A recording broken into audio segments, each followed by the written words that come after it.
Hey there, thanks for tapping over to this episode of Coast to Coast. There's a speech I've brought up more episodes than I care to count that's on the importance of noticing the obvious. See, what I aim to do with this show is spark curiosity. And in our ordinary, banal, boring moments in life, there's a lot to find curious. Or as David Foster Wallace puts, sacred. In the episode with Dr. Gerald Pollack, episode 38, I mentioned that the way I got introduced to his work, and ultimately in getting him on the show to talk, was complete happenstance. Many parts of my life seem to fall that way, and I'm sure you listening can relate in your own life. Another one happens to be that I attended a school taking creative writing courses where David Foster Wallace had taught for years. This is a while after he already perished, and even more since he taught there. But his imprint was left many places. His name was revered, and was lauded both for pride in the school, but for a standard he left in the creative writing program. For those that are unaware outside of the snobby writing circles, David Foster Wallace is considered to be one of the best writers of his generation. He was absolutely prolific in writing journalism pieces, like one he wrote for Rolling Stone about the day of 9/11 and is set at my school, or another that will make you appreciate tennis, a sport he was exceptionally gifted at, called Roger Federer as a Religious Experience, or another essay, which is the reason I don't eat lobster, aptly titled Consider the Lobster. And another humorous favorite of mine about cruises, which I needed no encouragement to never get on one, titled A Supposedly Fun Thing I'll Never Do Again. He also wrote many other essays, to say nothing of his massive tome of a book called Infinite Jest, which is still popular to this day. His writing is incredibly easy to read, entertaining, and in a style completely of his own, while somehow fitting nicely as a modern Hemingway meeting Anthony Bourdain. With a pen, he could strike a perfect harmony with everyday speak and intellectual talking points, and do so with a rough grace that's all his own. Wallace seemed to be loved by everyone he knew, as the outpouring of love seems to know no bounds from those who knew him. Unfortunately, as what happens all too much with those people who are the most gifted, Wallace took his own life, not before putting out a mountain of work that is a wellspring of wisdom. The speech in this episode being something I have continually gone back to every few months for over a decade now, since I was first introduced to it my junior year of college. I find something new in it each time, as well as a deeper truth that reminds me all of what is good in all the major religions. If it's Buddhism or Christianity, or as Wallace says, some inviolable set of ethical principles, as long as we choose to pay attention. Every day will pass. Minutes will be torture. Weeks a grind. And it's worth reminding yourself what is utterly obvious in front of you. Do you have a partner who loves you could appreciate more? Are you wasting time doing something you hate or is leaving you feeling hollow? Could you be bettering yourself to set up for a better tomorrow? Or is life just hell right now that you have to endure? But can you do so with more humor, more positivity, more relentless awareness that this all ends? So we might as well look up and be kind. Viktor Frankl wrote an inspiring book called The Search for Meaning about his time in a concentration camp. His message is similar to this speech, but perhaps at a different octave.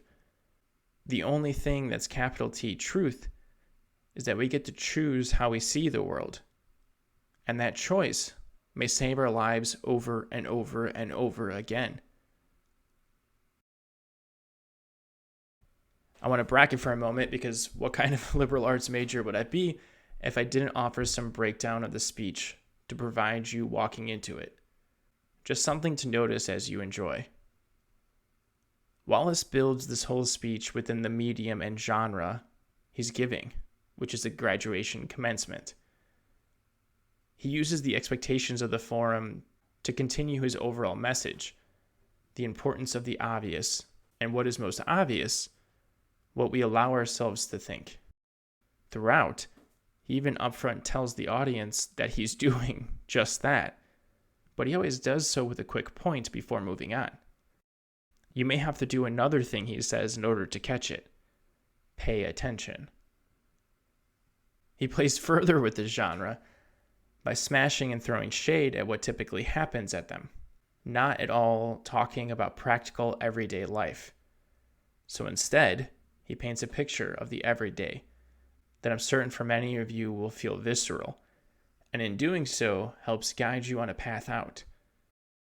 A path out that is wise beyond the short years he had on the earth, that the power of belief is latent within our thoughts, and the best way out of it is just like Dante's layers of hell, to go through it. Recognize within yourself belief is inescapable, and think about it. What to think about is everywhere in our world right now. It's toxic. Teaching ourselves how to think is needed even more. How to be aware, how to pay attention within ourselves. Be alert to the beliefs we hold, however obvious, however essential. David Foster Wallace was asked to give a commencement speech, and he came in with expectations set for the medium, smashed them outright, and along the way brought immense wisdom for those in attendance and all of us sometime later. The humanities, liberal arts, or the degree and studies in which Wallace is speaking get a funny rap these days as being a waste. Here's the thing. Degrees aside, the humanities are still about connecting what it means to be human with all the ways us human beings have done that throughout time. Studying that, embracing that helps you know yourself and learn what it means to be a fucking human. It's important, I find, that we all take on a bit more of what it means to be human, and to not forget what that means while we're living in this paradox of excess that we're trapped in. There's never a better time to live in ease, but never a more sad time to exist. Never harder to find fulfillment, never easier to find something to be fulfilling.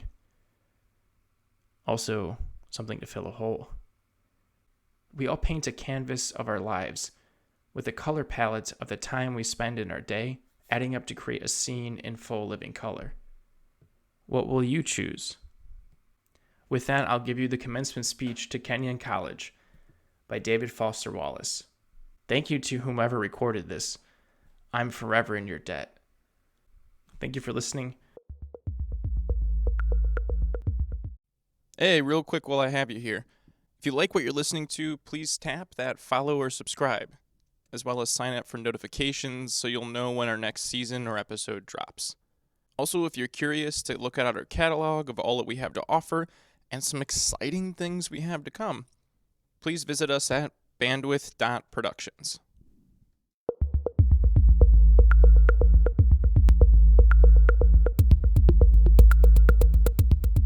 If anybody feels like perspiring, I'd invite you to go ahead because I'm sure going to. In fact, I'm going to get a hanky right here. Greetings, thanks, and congratulations to Kenyon's graduating class of 2005. There are these two young fish swimming along, and they happen to meet an older fish swimming the other way, who nods at them and says, "Morning, boys, how's the water?" And the two young fish swim on for a bit, and then eventually one of them looks over at the other and goes, "What the hell is water?" This is a standard requirement of U.S. commencement speeches, the deployment of didactic little parable-ish stories. The story thing turns out to be one of the better, less bullshitty conventions of the genre. But if you're worried that I plan to present myself here as the wise older fish explaining what water is to you younger fish, please don't be. I am not the wise old fish. The point of the fish story is merely that the most obvious, important realities are often the ones that are hardest to see and talk about. Stated as an English sentence, of course, this is just a banal platitude. But the fact is that in the day-to-day trenches of adult existence, banal platitudes can have a life or death importance. Or so I wish to suggest to you on this dry and lovely morning. Of course, the main requirement of speeches like this is that I'm supposed to talk about your liberal arts education's meaning, to try to explain why the degree you're about to receive has actual human value instead of just a material payoff. So let's talk about the single most pervasive cliche in the commencement speech genre, which is that a liberal arts education is not so much about filling you up with knowledge as it is about, quote, teaching you how to think.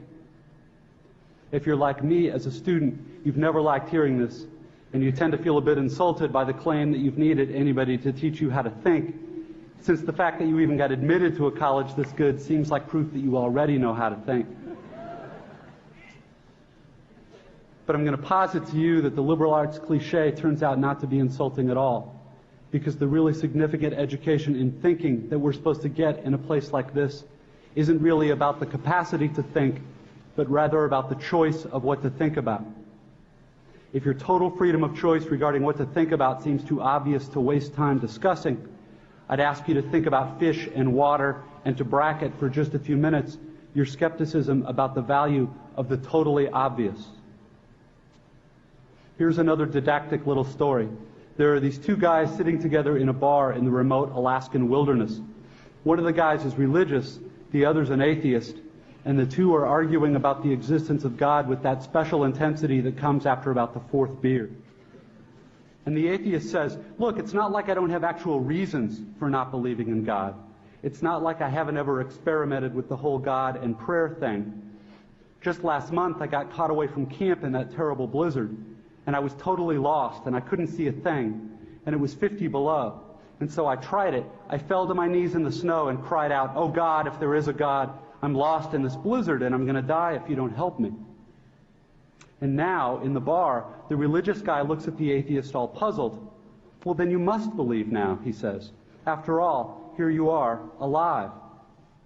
The atheist just rolls his eyes. No, man, all that was a couple Eskimos happened to come wandering by and they showed me the way back to camp. It's easy to run this story through a kind of standard liberal arts analysis. The exact same experience can mean two totally different things to two different people, given those people's two different belief templates and two different ways of constructing meaning from experience. Because we prize tolerance and diversity of belief, nowhere in our liberal arts analysis do we want to claim that one guy's interpretation is true and the other guy's is false or bad. Which is fine, except we also never end up talking about just where these individual templates and beliefs come from, meaning where they come from inside the two guys. As if a person's most basic orientation toward the world and the meaning of his experience were somehow just hardwired, like height or shoe size, or automatically absorbed from the culture, like language. As if how we construct meaning were not actually a matter of personal, intentional choice.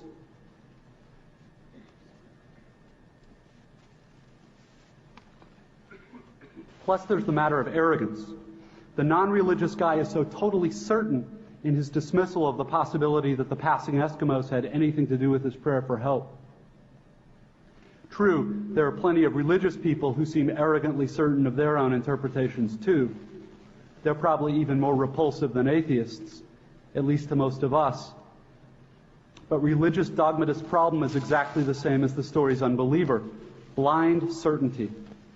A close-mindedness that amounts to an imprisonment so total that the prisoner doesn't even know he's locked up. The point here is that I think this is one part of what teaching me how to think is really supposed to mean: to be just a little less arrogant, to have just a little critical awareness about myself and my certainties, because a huge percentage of the stuff that I tend to be automatically certain of is, it turns out, totally wrong and deluded. I have learned this the hard way, as I predict you graduates will too. Here is just one example of the total wrongness of something I tend to be automatically sure of. Everything in my own immediate experience supports my deep belief that I am the absolute center of the universe. The realest, most vivid and important person in existence. We rarely talk about this sort of natural, basic self-centeredness because it's so socially repulsive, but it's pretty much the same for all of us. It is our default setting, hardwired into our boards at birth. Think about it. There is no experience you have had that you are not at the absolute center of. The world as you experience it is there in front of you or behind you, to the left or right of you, on your TV or your monitor, and so on. Other people's thoughts and feelings have to be communicated to you somehow, but your own are so immediate, urgent, real. Please don't worry that I'm getting ready to lecture you about compassion or other directedness or all the so-called virtues. This is not a matter of virtue. It's a matter of my choosing to do the work of somehow altering or getting free of my natural, hardwired default setting, which is to be deeply and literally self-centered, and to see and interpret everything through this lens of self. People who can adjust their natural default setting this way are often described as being well-adjusted, which I suggest to you is not an accidental term. Given the triumphant academic setting here, an obvious question is how much of this work of adjusting our default setting involves actual knowledge or intellect. This question gets very tricky. Probably the most dangerous thing about an academic education, at least in my own case, is that it enables my tendency to over-intellectualize stuff, to get lost in abstract arguments inside my head instead of simply paying attention to what's going on right in front of me, paying attention to what is going on inside me. As I'm sure you guys know by now, it is extremely difficult to stay alert and attentive instead of getting hypnotized by the constant monologue inside your own head. Maybe happening right now. 20 years after my own graduation, I have come gradually to understand that the liberal arts cliché about teaching you how to think is actually shorthand for a much deeper, more serious idea. Learning how to think really means learning how to exercise some control over how and what you think. It means being conscious and aware enough to choose what you pay attention to and to choose how you construct meaning from experience. Because if you cannot exercise this kind of choice in adult life, you will be totally hosed. Think of the old cliche about, quote, the mind being an excellent servant but a terrible master. This, like many cliches, so lame and unexciting on the surface, actually expresses a great and terrible truth. It is not the least bit coincidental that adults who commit suicide with firearms almost always shoot themselves in the head. They shoot the terrible master. And the truth is that most of these suicides are actually dead long before they pull the trigger. And I submit that this is what the real, no bullshit value of your liberal arts education is supposed to be about. How to keep from going through your comfortable, prosperous, respectable adult life dead, unconscious, a slave to your head and to your natural default setting of being uniquely, completely, imperially alone, day in and day out. That may sound like hyperbole or abstract nonsense. Let's get concrete. The plain fact is that you graduating seniors do not yet have any clue what day in, day out really means. There happen to be whole, large parts of adult American life that nobody talks about in commencement speeches.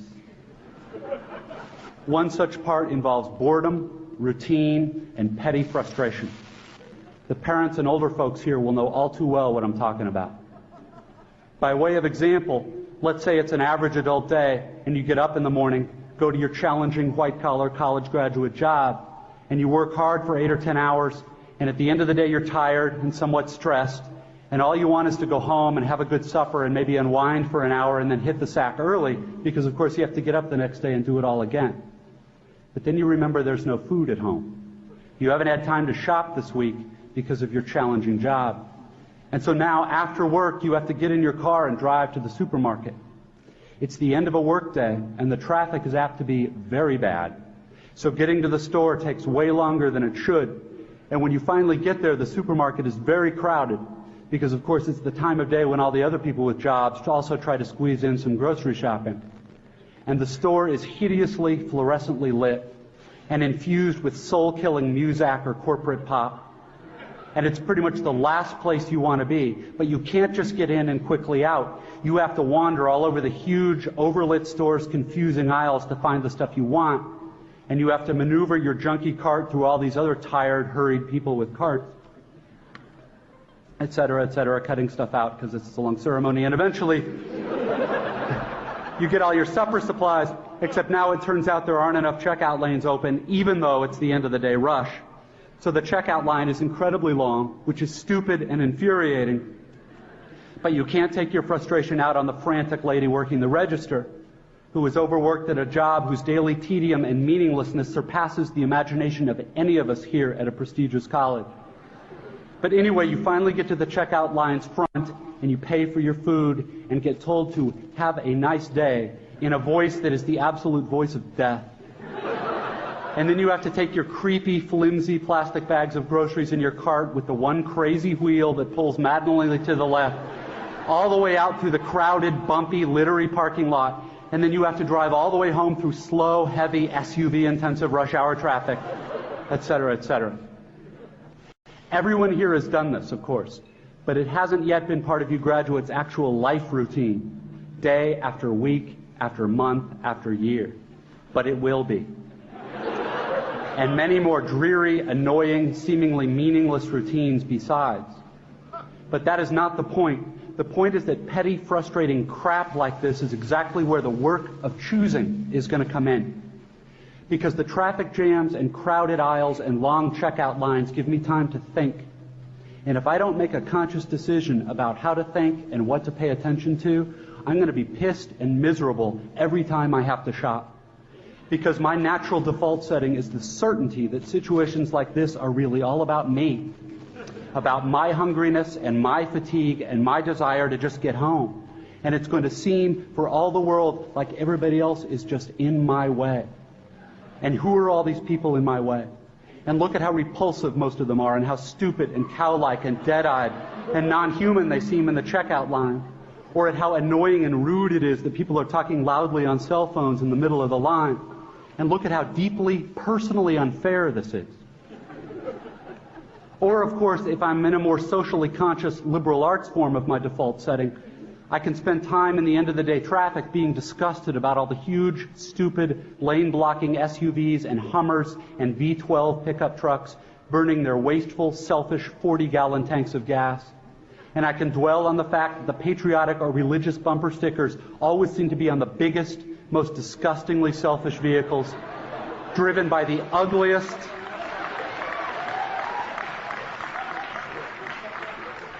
this is an example of how not to think. The biggest, most disgustingly selfish vehicles driven by the ugliest, most inconsiderate and aggressive drivers. And I can think about how our children's children will despise us for wasting all the future's fuel and probably screwing up the climate, and how spoiled and stupid and selfish and disgusting we all are, and how modern consumer society just sucks, and so on and so forth. You get the idea. If I choose to think this way in the store and on the freeway, fine. Lots of us do. Except thinking this way tends to be so easy and automatic that it doesn't have to be a choice. It is my natural default setting. It's the automatic way that I experience the boring, frustrating, crowded parts of adult life when I'm operating on the automatic, unconscious belief that I am the center of the world and that my immediate needs and feelings are what should determine the world's priorities. The thing is that, of course, there are totally different ways to think about these kinds of situations. In this traffic, all these vehicles stuck and idling in my way, it's not impossible that some of these people in SUVs have been in horrible auto accidents in the past and now find driving so terrifying that their therapist has all but ordered them to get a huge, heavy SUV so they can feel safe enough to drive.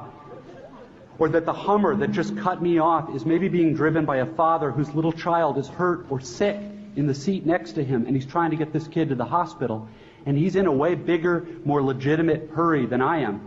It is actually I who am in his way. Or I can choose to force myself to consider the likelihood that everyone else in the supermarket's checkout line is just as bored and frustrated as I am, and that some of these people probably have much harder, more tedious or painful lives than I do. Again, please don't think I'm giving you moral advice, or that I'm saying you're supposed to think this way, or that anyone expects you to just automatically do it, because it's hard. It takes will and effort. And if you are like me, some days you won't be able to do it, or you just flat out won't want to. But most days, if you're aware enough to give yourself a choice, you can choose to look differently at this fat, dead-eyed, over-made-up lady who just screamed at her kid in the checkout line. Maybe she's not usually like this. Maybe she's been up 3 straight nights holding the hand of her husband who's dying of bone cancer. Or maybe this very lady is the low-wage clerk at the motor vehicles department who just yesterday helped your spouse resolve a horrific, infuriating red tape problem through some small act of bureaucratic kindness. Of course, none of this is likely, but it's also not impossible. It just depends what you want to consider.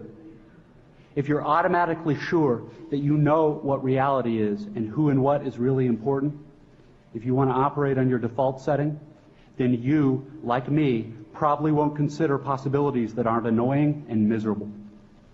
But if you've really learned how to think, how to pay attention, then you will know you have other options.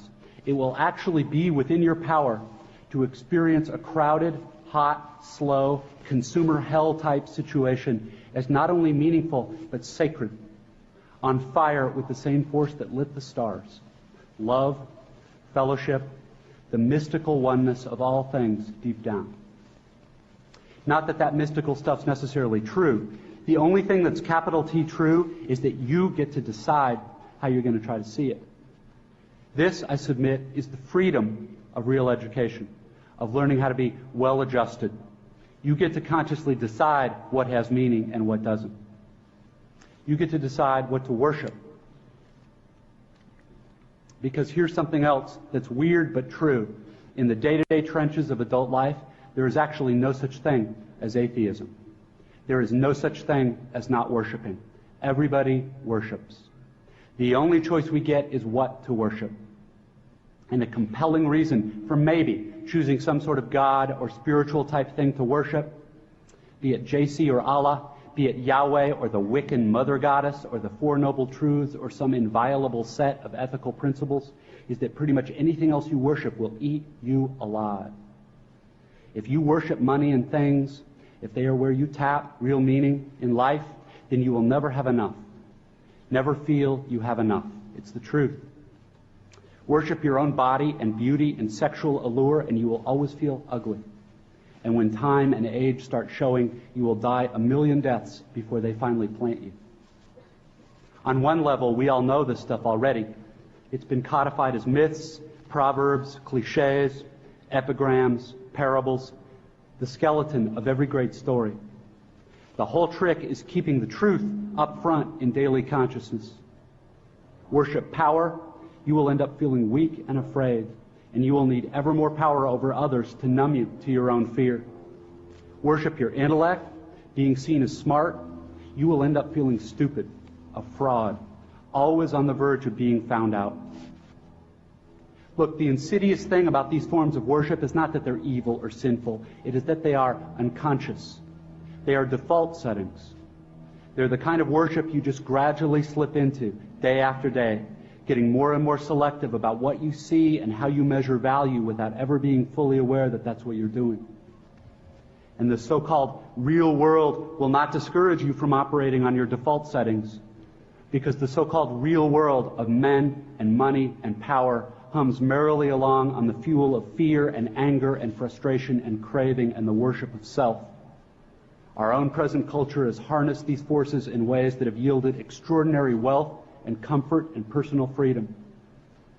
The freedom all to be lords of our own tiny skull-sized kingdoms, alone at the center of all creation. This kind of freedom has much to recommend it.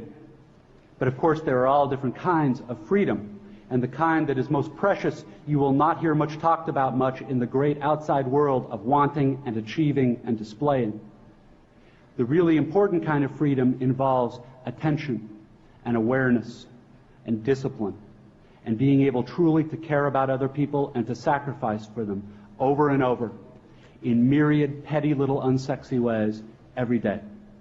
That is real freedom. That is being educated and understanding how to think.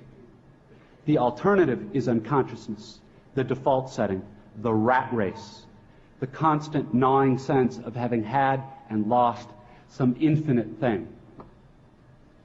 I know that this stuff probably doesn't sound fun and breezy or grandly inspirational the way a commencement speech is supposed to sound. What it is, as far as I can see, is the capital T truth with a whole lot of rhetorical niceties stripped away. You are, of course, free to think of it whatever you wish. But please don't just dismiss it as some finger-wagging Dr. Laura sermon. None of this stuff is really about morality or religion or dogma or big fancy questions of life after death. The capital T truth is about life before death. It is about the real value of a real education, which has almost nothing to do with knowledge and everything to do with simple awareness. Awareness of what is so real and essential, so hidden in plain sight all around us all the time, that we have to keep reminding ourselves over and over, this is water. This is water. It is unimaginably hard to do this, to stay conscious and alive in the adult world day in and day out. Which means yet another grand cliche turns out to be true. Your education really is the job of a lifetime, and it commences now. I wish you way more than luck.